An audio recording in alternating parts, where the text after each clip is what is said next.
Hello and welcome to Gloomhaven. Gloomhaven is a digital adaptation of the wildly successful board game, and the developers, if you can believe it, worked on the original Fable trilogy. That means that the current that is running through the game has that really wonderful and charming humor to everything. Anyway, this video is kindly sponsored by Asmodee Digital, and if you would like to check out the game, there is a link in the description. And I'd highly recommend it if you have a friend or two. Maybe you can play co-op, because co-op has just been released for Gloomhaven, and there's also a level editor as well, so there's some crazy stuff going on here. If you're into D&D or anything like that, then you will, you'll just love it. Yes, okay. New adventure, that is I think what we will be doing, and we will be playing as the Reformian guild, because I actually already made one called Reformia apparently. Anyway, let us play on normal. I don't think I'm good enough for hard or insane. As you can see, this is what hard does. Monsters, traps, and gold will be one level higher. Ooh, the gold is going to be nice, but I don't really want to deal with those monsters and traps, thank you very much. And then you obviously have this. Oh my, insane. Yes, probably not going to be doing that, thank you very much. But yes, we are now going to be moving on. And we're going to do the story intro. Now, I've actually played Gloomhaven on the channel before, and that was in the very early preview build just before it went into early access, and the game has changed significantly since then. They've added additional mercenaries, which are, of course, characters that you can use in battle. They've added all kinds of quality of life improvements, and the introduction, or aka the tutorial, is a lot smoother and better. So very, very happy with that. Bear in mind also that if you would like to be a part or indeed help, provide suggestions or anything like that to the development team, they work very closely with the community through their Discord as well.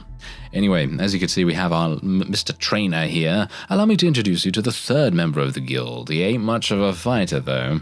Hey, not all of us particularly care to be experts at stabbing people.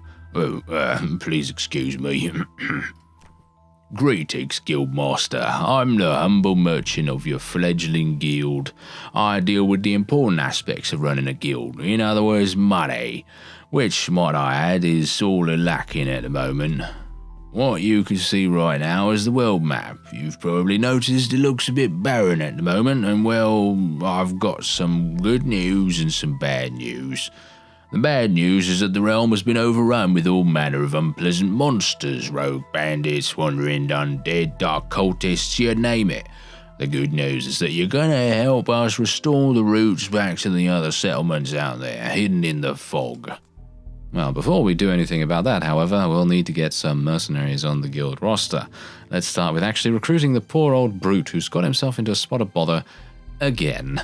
Yes, so if you're like me and you're not particularly good at games like this, even though you love them, like I do, then you probably want to play through the tutorial. And every single time you go into the tutorial, there is a situation where the brute, which is who we're going to be attempting to rescue here, gets himself into a spot of, well, bother or potentially some hot water. Either way, he's obviously not going to be too pleased about that. And this level is called I Am Brute. Yes, that's the kind of humor, charming humor that you're going to see throughout the entirety of the game. There are references, there are funny anecdotes, there are all kinds of really cool dialogue as well.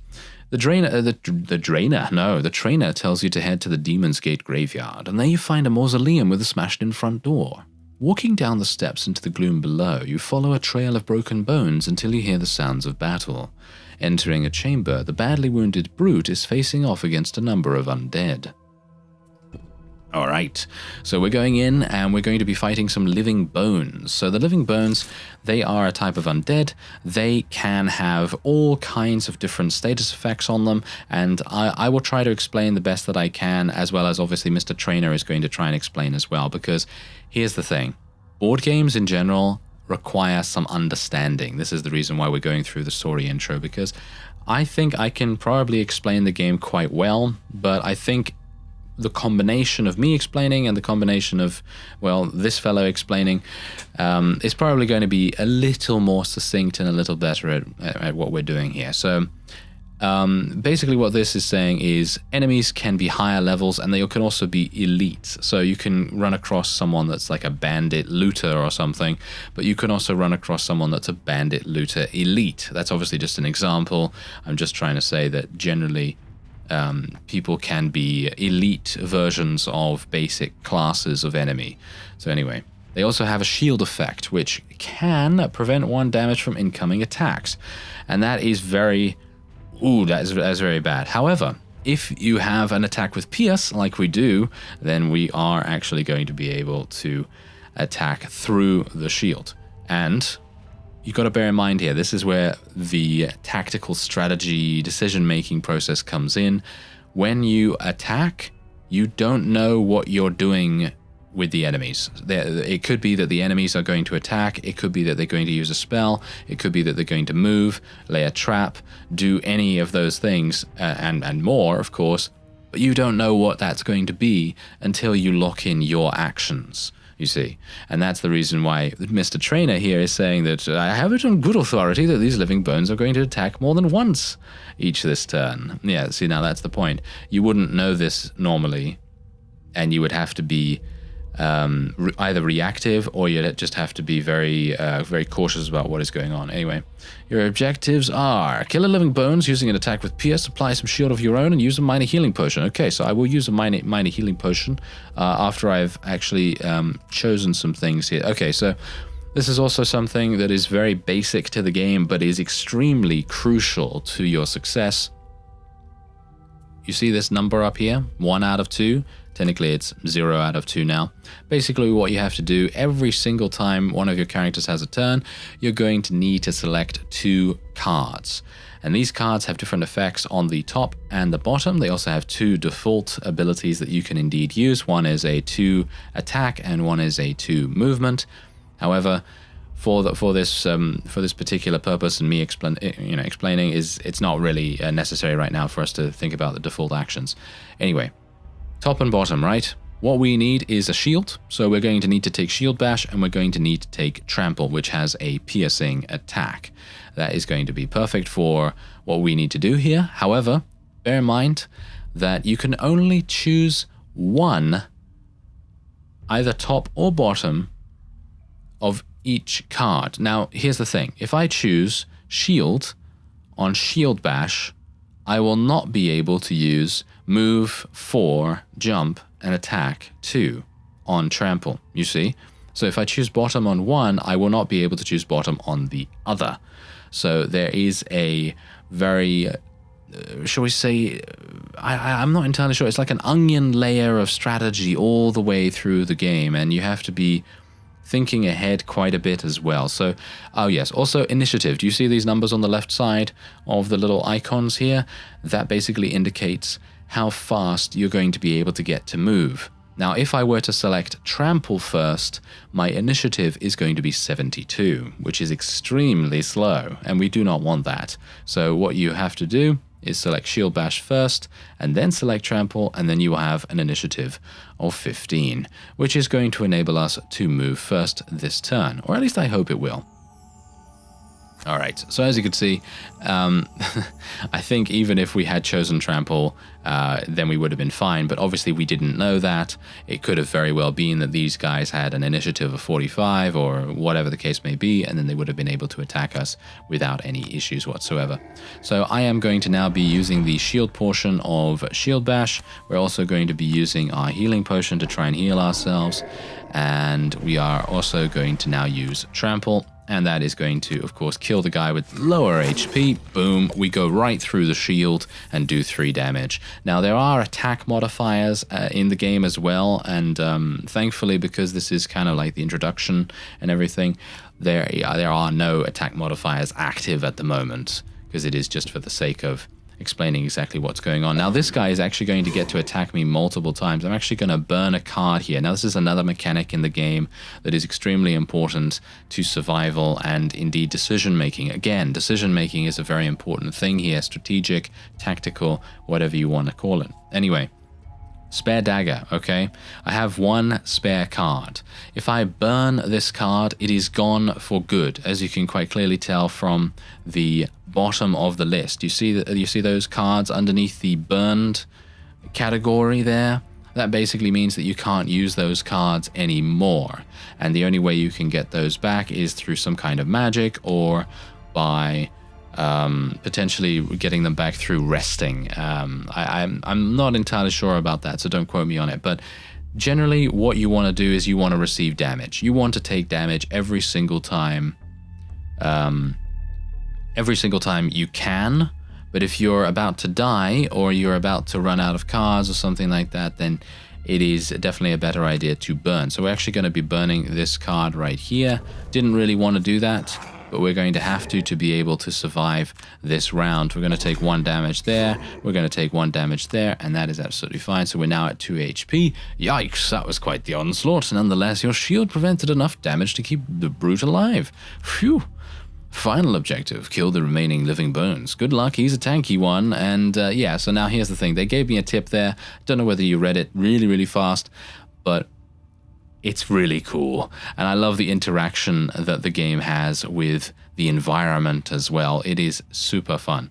All right, so there's 2 different types of rest. Long rest, which allows you to heal for 2 HP, and it refreshes all of your spent item cards. However, it does take a turn. So it basically will just absorb your turn instantly. It is best used when you are either not being attacked or when you have a spare moment. All right, so otherwise, short rest loses 1 card, but you don't lose your turn. So I'm actually going to be doing this, and as you can see, it will discard, or shall we say burn, a random card. This is random completely, so it might very well be that it will burn a card that you need, but you have to take that chance if you're going to survive in Gloomhaven. It is very harsh at some points. Anyway, we're going to be going for warding strength and trample. Doesn't really matter which, but as long as you have 2 cards, you're going to be fine, because otherwise you're going to get a status effect called exhaustion, and it's basically going to be the same as resting, and it's going to completely skip your turn, which is really bad. You don't want that. You don't want to skip your turn ever. Okay, so this guy's going to be attacking. Thankfully, we have more initiative, as you can see here. If I had selected trample as my first card, I would have been too late, and this guy would have killed me. So now we're going to be able to use warding strength. We're going to use it on this guy. Boom, nice damage, and then we can push him. Yes, you see that push little statistic right there? We can push him back 2 hexes, and because he's going to be going over traps, they deal 3 damage each, and boom. Easy win. Oh yeah, easy win. I love it. I love it. The interaction that the game has with the environment, as I said, is extremely satisfying and enjoyable to watch. Anytime that happens, I'm always like, oh, look at that, we did that. Oh, that's cool. Look at this. And yeah, so on. Anyway, so he's agreed to be the first mercenary in your guild. So let's get out of this dusty crypt and see who else we can recruit. The brute sure can soak up damage well, but he's not the most mobile. Having ample funds is going to be of utmost importance in getting this guild off the ground. Do you know anyone good at gold acquisition? I know just the woman. She's also a dab hand at poking holes in those who get in her way. She's in the process of liberating some gold right now. Shall we lend her a hand? Yes, indeed we shall, and this is definitely going to be something very cool. I love the Scoundrels gameplay. I remember playing the Scoundrel a huge amount, or being one of my favorite characters earlier on in the early access development stages. And the trainer points you in the direction of a ruined crypt on the outskirts of town. Dead bandits litter the area, many with knives still embedded in their corpses. It's clear they didn't see their attacker coming. Alright, so we're going to be fighting some bandit archers here. There's also a very interesting interaction with archers as well, which I think we're going to have a lot of fun with later on, if we can fight some. Alright, meet the Scoundrel. She's incredibly nimble and mobile, not to mention able to pull off, combo off huge amounts of melee damage when things line up just right. Let's help her get out of the situation. We need to kill 3 archers in 1 turn. Now, how do you bet we're going to do that? How do you bet we're going to do that? Well, throwing knives, of course. Throwing knives is basically the go-to ability. It is a fantastic ability. It even has an alternate action where you can loot 2, but obviously looting 2 does burn the card, as you can no doubt tell from the little icon in the bottom right. That's what that indicates. And we're also going to be using Smoke Bomb. I wonder whether you can tell why. Because of the pulling action down on the bottom there. And if you pull this guy into this trap, you're going to have a fun time. All right, so we've selected 2 cards. They have slower initiative than us, of course. The Scoundrel is basically always faster, at least from my experience. It seems to be that she's always faster than most. We're going to be selecting the top option here. We're going to be attacking both of these with our throwing knives. I don't know what it is, but the combat is also super satisfying. Even though I'm not doing anything dramatically directly or anything like that, it always seems very visceral and up close, and I quite like that. All right, so otherwise we're going to be pulling this person over here, like so, and boom, onto the trap, and you're dead. Yes, thank you very much. Feels good picking off multiple targets in a single turn, doesn't it? Yes, okay. Loot at least 5 piles of gold. All right, so loot at least 5 piles of gold. Basically, I'm going to need to do a short rest here to get back all of my things. There we go. And now we're going to need to do something. So let's have a look. Loot every hex you enter with this. We're going to need, in my opinion, I think we should use throwing knives and probably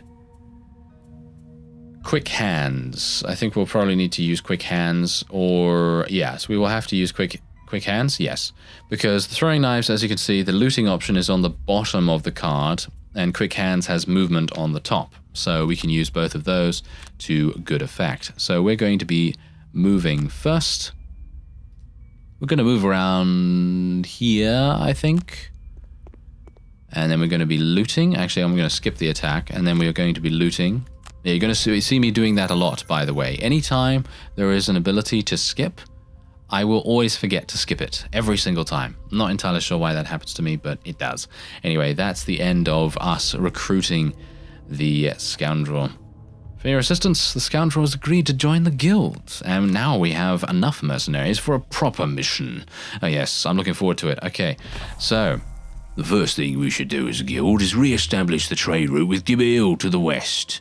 We've been having a small problem with bandits in the woodland en route, but with the brute and scoundrel to assist, there's nothing that should cause you any trouble.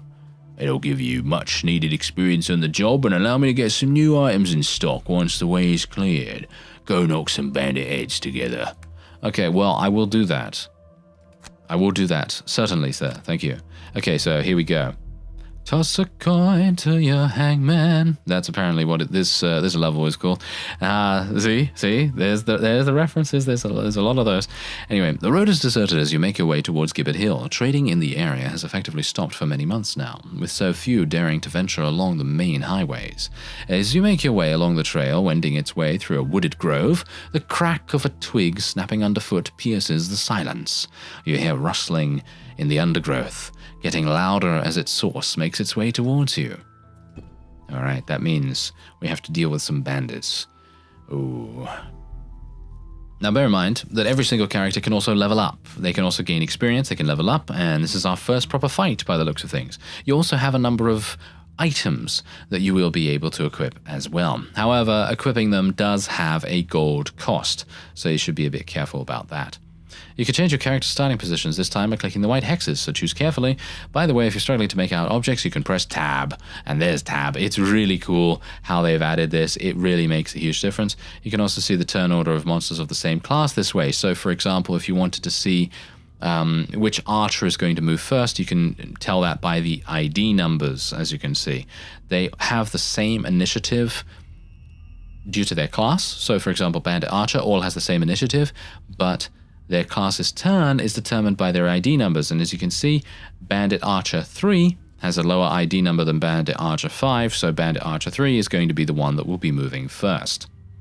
So that's good to know. Anyway, now we have access to absolutely all of our abilities, and this is going to be super fun to find out what we can do. So let me see here. I'm thinking I would like to go for Oh, yeah. Okay. I'm thinking we're going to go for overwhelming assault. I don't think I can actually make it there, though, can I?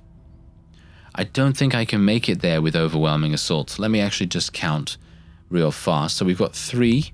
If I move him, if I actually move him over here, actually, there we go. If I move him there, I'm going to move the scoundrel over there as well, just so that we're very close to the opponent. Okay, so 3 spaces. Okay, so yes, I think I can actually make it work, because if I go here, here, here, that is 1, 2, 3. And if I do overwhelming assault and do the bottom option, it's not going to get burned either, because as you can see, the top option is a burnable offense, basically. And because it is just such a powerful ability, it burns the card for that scenario. So if you burn a card, it's gone for the entire scenario, basically. Anyway, yeah, so I could do that, or I could also use Sweeping Blow. Sweeping Blow might also make sense, but I would kind of like to push a little bit further, and because then I can maybe use the Scoundrel and use Throwing Daggers to eliminate both of them, if at all possible. I still think we don't have any attack modifiers, so it might not happen that is indeed the case. So I'm going to use, let's see now. We're probably going to use Shield, because we're going to be closer to the opponent than the Scoundrel is. So I will be using Shield Bash, and I will be using, let's have a look here. Leaping Cleave, no, that's going to be good for avoiding traps, but not so much right now. And I'll use Overwhelming Assault, I think. That is going to be good. Then otherwise, I would like to have Throwing Knives, so we need a movement card on the bottom. So let's see. Target 1 adjacent enemy, that's moving 3 though, that's not really going to work. Although it might. Actually, you know what? Can I move like this?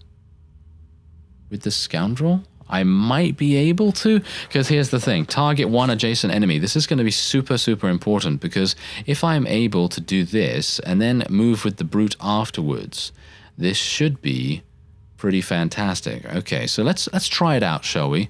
Let's try it out. I don't know whether it's going to work, but I think it's going to be interesting to find out. All right, so end the selection. Let's see what they're going to do. They're going to attack with 1, which is perfectly fine. Don't really mind about that too much. And now we're going to be moving. So let's move over here. Oh, it is perfect. Nice. Okay, very pleased that we're able to move like this. Let's do that. Let us poison the opponent. Boom. Poisoned. Oh, absolutely perfect. Very nice. Oh, and now we're not in range. Are you serious? Ah, okay. Yeah, that was a bit of a mistake on my part, I suppose. But oh well. Okay. I guess what we can do is we can just do an attack on this then.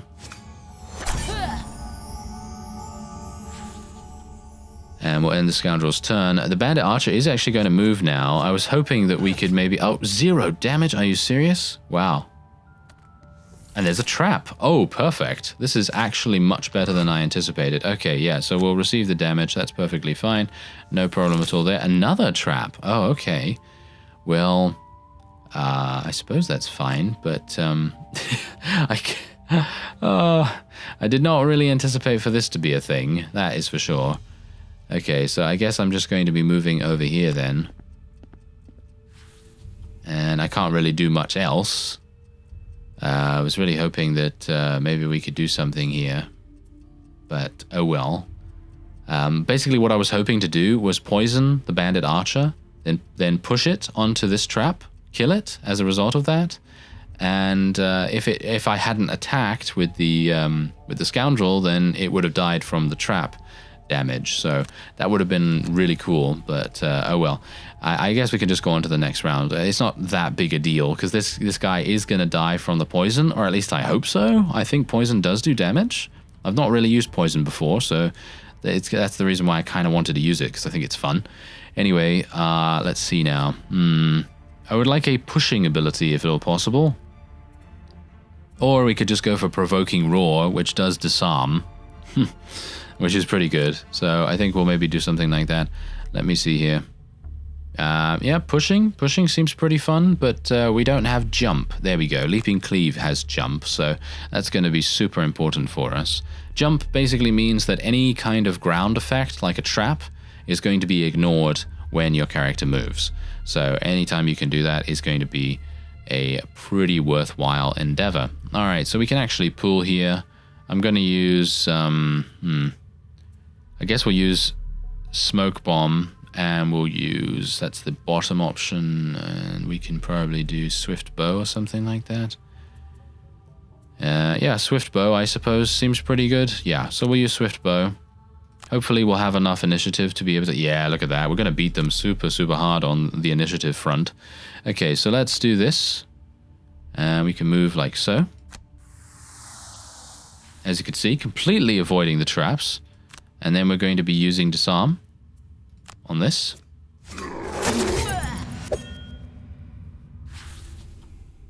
And then we'll end the turn, and now we can indeed pull and use our attack. So I'm going to pull this one over here.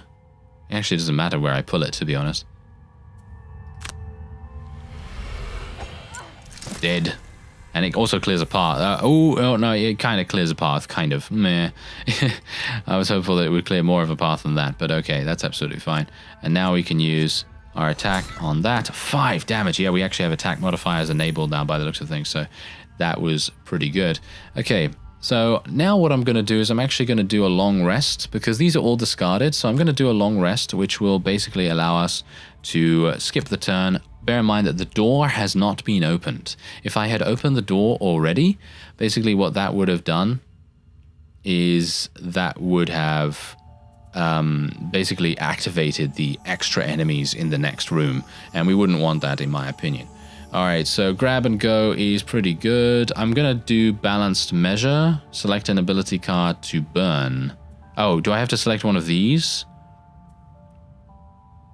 I might have to select... Yes, I have to select one of the discarded ones. Ooh, that's harsh. Okay, I think I'm gonna do Overwhelming Assault. No, Overwhelming Assault is so fun, though. Okay, I'm gonna do Leaping Cleave. Let's burn Leaping Cleave, and then we get everything else back, and we heal and all that wonderful stuff, so that's really nice. And then otherwise, what else do we want to do here? Personally, I feel like Special Mixture is not that amazing. What does Poison do? Ah, okay, so Poison actually doesn't do any damage inherently. I actually thought that what it would do is do like 1 damage per turn or something like that. But what it does do is add 1 attack to all of their attacks against a poisoned character. So in other words, if you are poisoned, then enemies do +1 attack to you. So that's pretty devastating if you have a number of enemies that want to kill you. So do have to be a bit cautious on that. Otherwise, I'm perfectly happy to end the turn. And now we can make our move. So we're going to open the door, but here's the thing. I don't really have anything else that I want to do, to be honest. We could do Trample. Trample might be fun. I have no idea where the enemies are, unfortunately, so I'm going to do Grab and Go again, I guess, and I'll use Spare Dagger to potentially get some damage on them immediately. So let's do that. And then we also want some other movement. So let's have a look. I could do Smoke Bomb, and then we could also use Flanking Strike or Backstab. That seems pretty fun. Yeah. Venom Shiv. Yeah, I think that seems pretty good too. Okay, so we're going to use, I think, Venom Shiv is this, and that is that. Okay, yeah, we're going to use Throwing Knives and Venom Shiv. That seems pretty good to me. And we're going to be opening up the door with the Scoundrel. That's not a good idea. That is probably not a good idea, but we're going to do it nevertheless for fun. And we're going to be attacking with our Throwing Knives.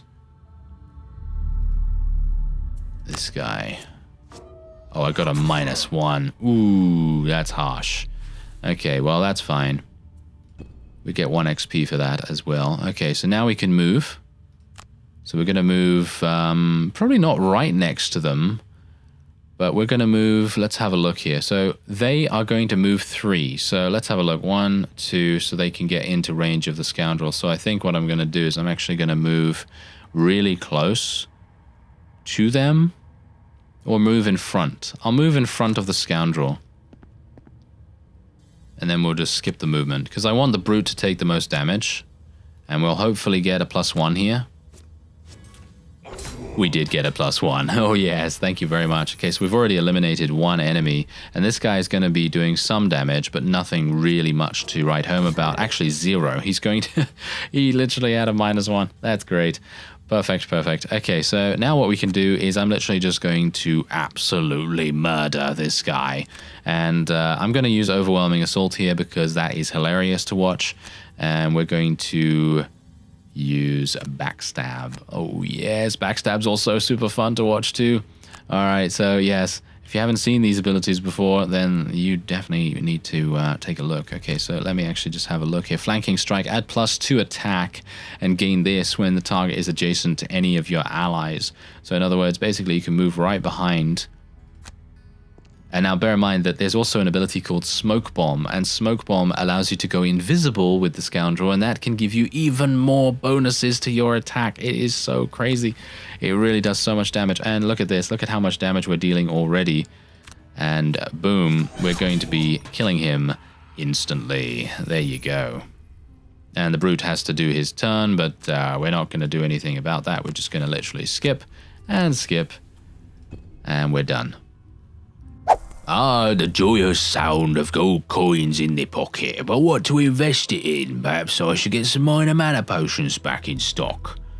It's about time you learned about the fundamentals of magic. I know a spell weaver who should be able to show you a thing or two, and last I heard from her, she was researching a stone circle in a forest nearby Gibbet Hill. With all these monsters about, we ought to check she's okay. Alright, there we go. The spell weaver is probably one of my favorite. Actually, let me just rephrase that. Every character I have played so far in Gloomhaven is really unique and has some amazing quality about them, some amazing attribute, and it doesn't matter really what they're all about, whether they're about absorbing damage and smacking people around like the Brute, or being sneaky and backstabbing people and going invisible like the Scoundrel, or the Tinkerer, for example. You haven't seen the Tinkerer yet, but the Tinkerer has a huge amount of AoE and support abilities. Really, really fun to watch, actually, because they just do so much damage. Asking around in Gibbet Hill, you are directed down a forest path towards some long-forgotten ruins. As you reach a clearing, you hear a commotion ahead. It seems some bandits have cornered an orchid woman. Is this who you have been told to find? I think so. This is going to be fun. Ah, yes. Okay, so as far as I'm aware, the developers have retuned, or shall we say refined, the spell casting system. As far as I am aware, from what I can remember, earlier on in the early access development cycle, the spell casting was not dependent on very much, as far as I can remember. I think that in general, it didn't have infusion, and you couldn't harness natural elements of the world, as this guy says. So you're going to see exactly what I mean about that in just a second. Anytime you use a spell, it is going to infuse the battlefield with that particular element. So for example, the ice element is already present here, and you can consume the ice element to augment Freezing Nova's attack, killing as many bandits as you can, as you can see. We have the ice element right here. Now bear in mind that if I were to use another ability, like for example, let's see here, fire orbs. If I were to use fire orbs, that is going to infuse the battlefield with fire. Now that may not seem like anything too special at this point, although I think it is actually kind of cool because it basically makes your other abilities or makes other traits happen on the battlefield. But the main thing that you have to consider about this whole infusion business is that your enemies can also use the infused magic that you utilize. So if you don't use it immediately or don't use it within a good period of time, then your enemies are also going to try and take advantage of what you've done with your spells. So that's something to bear in mind. Otherwise, what we're going to be doing now is I'm going to be riding the wind and using Frost Nova. So shall we say Freezing Nova. So let's do that. All right, so we have the advantage with the initiative and everything. As you can see right here, there is an infusion, so we have to click this to activate it. Now it is activated. We will be able to use Freezing Nova like so. We're going to be using it on all of these guys. Hopefully we're going to be able to kill them all. We weren't able to kill them all, but we were able to kill 3 of them, which is perfectly fine. Now, they are immobilized. Oh yeah, they are immobilized. So now we're going to be able to move basically anywhere we want. Now, personally for me, I think that this area right here is the most advantageous, but it doesn't really matter because they are, of course, immobilized. So you don't really need to worry about them at all. There we go. By consuming the ice element, Freezing Nova dealt 3 base damage instead of 2, knocking out 3 bandits plus applying the immobilized condition so the bandits couldn't chase after you. Pretty darn powerful. Yes, very, very powerful indeed. And Ride the Wind also infused the air element for you to use later if need be. Exactly. So you may have also noticed with only 3 unburnt cards remaining, the Spellweaver will be exhausted after the next round is over, so you cannot return burned cards via resting. And that is exactly also what I mentioned earlier. Burned cards, as you can see, cannot be returned via resting. So that is a much deeper level of strategy than you would expect. But, however, she has Reviving Ether, which returns all of her burned cards to her hand. Bear in mind now, however, that the Spellweaver has a huge amount of burned cards, and as a result, we'll basically burn through them very, very quickly. So you have to choose exactly when to use Reviving Ether at the right moment. So what we're going to do is we're going to do Short Rest here. And we're going to get rid of Freezing Nova. We're going to just burn it. It's a random card, of course. And now we have the ability to use Reviving Ether. Because, of course, Reviving Ether was just discarded before and it wasn't burnt. So resting gets it back for us. And now we're going to be able to get back all of our burned cards, which includes Fire Orbs and Freezing Nova, the one that we just burned, hilariously enough, and so on. So it's very, very powerful. All right. So let's recover this. I can also use Flame Strike as well, by the way, in just a second, which is going to be super good. So let's use Reviving Ether already. And we're creating another infusion here as well. A dark element is now being infused into the battlefield. And we're also going to be attacking this guy, because bear in mind that if we attack someone that's close by to us, the others will probably not be able to reach us. As you can see, they actually have a movement of 2. And as you can tell, we are more than 2 spaces away, so they're going to have a very hard time catching up to us, or at least I hope so. There you go. So this is going swimmingly, absolutely wonderfully right now, and we should have an easy time of taking them down with Fire Orbs. Oh yes, I love Fire Orbs. They are super fun to use, and you're going to see exactly why I like them. All right, let's use Fire Orbs straight away, and boom, boom, and attack. Plus, at a ×2? A ×2 attack modifier on that guy. Wow, he really got cindered, didn't he? And now we can also heal ourselves, even though it's not really necessary because all the enemies are dead. But, you know, she can heal, which is actually quite powerful. Anyway, there you go. And now a fire element has also been created on the battlefield. So if you had something else that benefited from fire, then you could have a huge amount of synergy going on there. And as you saw, her abilities can be incredibly potent, but she can be a difficult character to work with due to the complexity of her tactics. But for those of you that love that deeper level of tactical gameplay, she is definitely going to be someone that you'll want to use on your team. All right. That's the elemental schools of magic covered. Perhaps we could do with recruiting someone who understands high-tech contraptions and such. I swear there was a quattril tinkerer, messing about with a power core or some other artifact in the tavern not long ago. Oh, good call. I heard he was looking for fellow explorers to investigate a tomb nearby. Barkeep said he set off yesterday. Sounds to me like the sort who might be interested in joining a guild such as our own. Let's see if we can find him. And with that, I'm actually going to be ending this episode off here. If you would like to check out Gloomhaven, which has just received a co-op update, then you will definitely want to go through the link in the description. And so I thank you very much for watching, and I'll see you next time.